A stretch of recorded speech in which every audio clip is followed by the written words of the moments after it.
Live and local with coverage you can count on. This is WNEM TV5 News at noon. Coronavirus concerns. More than 300 Americans on board a quarantine cruise ship in Japan have now returned home. Thanks for joining us at noon. I'm Jamie Sherrod. 14 of those passengers have tested positive for the illness, but were asymptomatic. Nancy Chen has more on the quarantine efforts that will take place here in the U.S. Crews in protective suits greeted Americans as they arrived at Lackland Air Force Base in Texas early Monday, shortly after another plane full of evacuees landed at Travis Air Force Base in California. They all left the Diamond Princess cruise ship, quarantined off Japan, which now has more than 450 cases of the coronavirus. Cheryl and Paul Molesky were among the evacuated Americans. We're exhausted, but we're on the plane, and that's a good feeling. The State Department says 14 of the evacuees have tested positive for the illness, but showed no signs of symptoms. Those passengers were held in isolation on the flights and will continue to be isolated. You could be infected and have minimal symptoms, but you still have the possibility of transmitting it to someone else. The other returning travelers will be under a 14-day quarantine at the military bases. Not all Americans evacuated. Some stayed on the ship, including the husband of Rebecca Frazier of Oregon. She's being treated for the virus in a hospital in Tokyo. It's a strain mentally, emotionally. We have lives to get back home, and I get that they need to make sure that we're clear. But once we're clear, we need to go home. There's also an issue with another cruise ship, the Wester Dam in Cambodia. Health officials are working to track down more than 2,000 passengers and crew members who got off the ship. They had been given the all clear, but then an American woman who had been a passenger tested positive for the virus. Nancy Chen, CBS News, New York. Organizers of the Tokyo Marathon have canceled the event for all but elite runners because of concerns over the coronavirus outbreak. Well, here's a live look out over downtown Flint and Saginaw. Clouds moving in as temperatures are just below freezing. And we could see some more snow later this afternoon. Meteorologist John Gross is timing it all out from the First Warn 5 Weather Center. Hi, John. Yeah, hey, Jamie. We're going to continue to see those clouds move on in this afternoon. I think we get through a good majority of today dry, but like you said, that snow in the mix will be moving in later on this evening overnight and be causing a mess for your Tuesday morning commute. Here's a look at the current winter weather alerts that we have out in play. And we see the purple on your screen going into effect later this evening through Tuesday morning. We're waiting for the National Weather Service in Detroit and Pontiac to issue a few more of those winter weather alerts, probably around the Tri-Cities within the next few hours. Lakeshore flood advisory is also in effect later on this evening overnight into Tuesday morning due to some breezy east winds. We'll continue to see some beach erosion and higher water levels right there on the Lake Huron shoreline. There's a look at your First Warn 5 sky tracker. There's the storm system that's continuing to make progress towards the Great Lakes. You can see we've got some snow mixture and even some rain all associated with that moving in our direction over the next 12 to 24 hours. Your travel forecast is going to show I think we're in good shape for the rest of this afternoon. However, once that snow and mix moves on in throughout the evening, roadways will quickly deteriorate as we go overnight tonight. We're going to track that storm system for you hour by hour in just a little bit. Thank you, John. Developing this noon, a death investigation underway in Freeland after a man froze to death.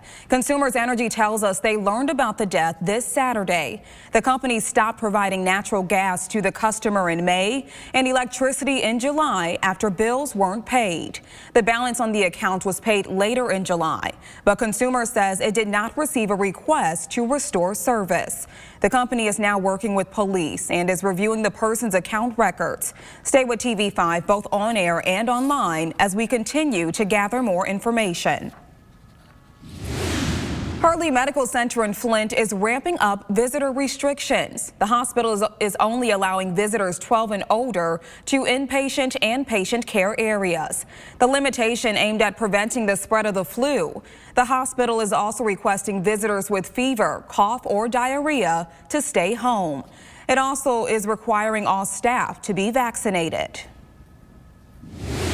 Detroit real estate mogul and Quicken Loans founder Dan Gilbert will speak publicly for the first time this week since suffering a stroke. Gilbert reportedly returned to work this year using a wheelchair and accompanied by a service dog. The 58-year-old goes to his Detroit office 1 or 2 days a week. He also spends several hours a day working with physical and occupational therapists at his home.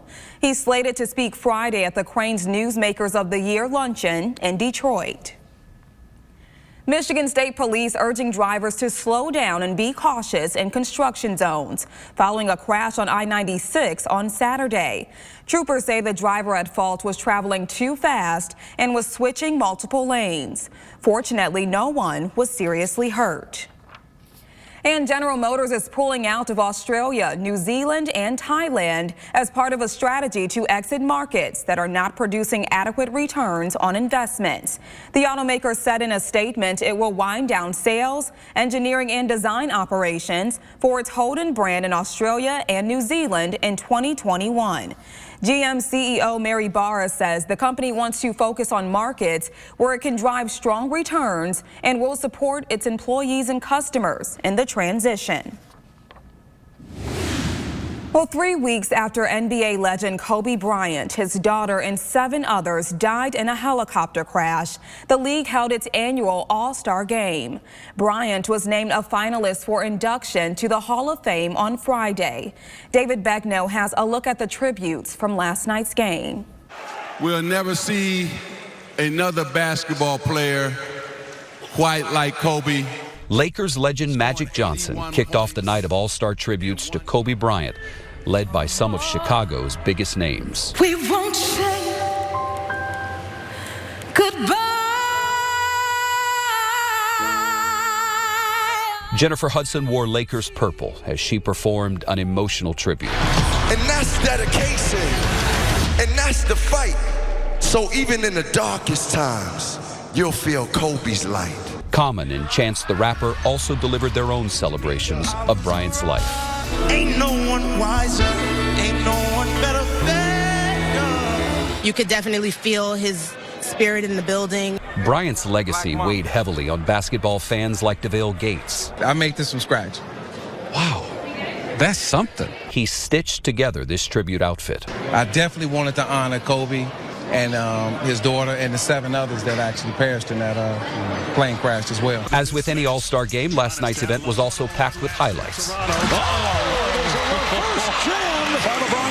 This is Young from center court. Yes! The blue team, which was named for LeBron James, ended up winning. Here's Leonard really feeling it again. It was Kawhi Leonard who put on a show that was worthy of and dedicated to Kobe Bryant's memory. You know, words can't even explain. Just making this the first Kobe Bryant MVP trophy. You know, I want to thank Kobe for everything he done for me. This one for him. You know, it's a beautiful time. It's a beautiful day, and his presence was felt here in Chicago. You know, last night's game was also about giving back. Both the winning team and the losing team donated money to 2 Chicago area charities. I should also tell you that a week from today in Los Angeles will be the public memorial for Kobe Bryant. We're told his wife Vanessa will make her first public appearance at that memorial. David Begnaud, CBS News, outside the United Center here in Chicago. Such a moving tribute. Well, water woes. Thousands say they do not trust the water running out of their taps. What experts are recommending. Plus, putting the burr in burn. How exercising in the bitter cold could help you lose more weight. For the latest news and weather, you can download the TV5 mobile app. You'll find it in the App Store or on Google Play. Just search WNEM. Homes practically washing away with rising waters causing lakeshore flooding and beach erosion. So how are cities handling the problem with the summer tourism season ahead? TV5 investigates tonight at 11.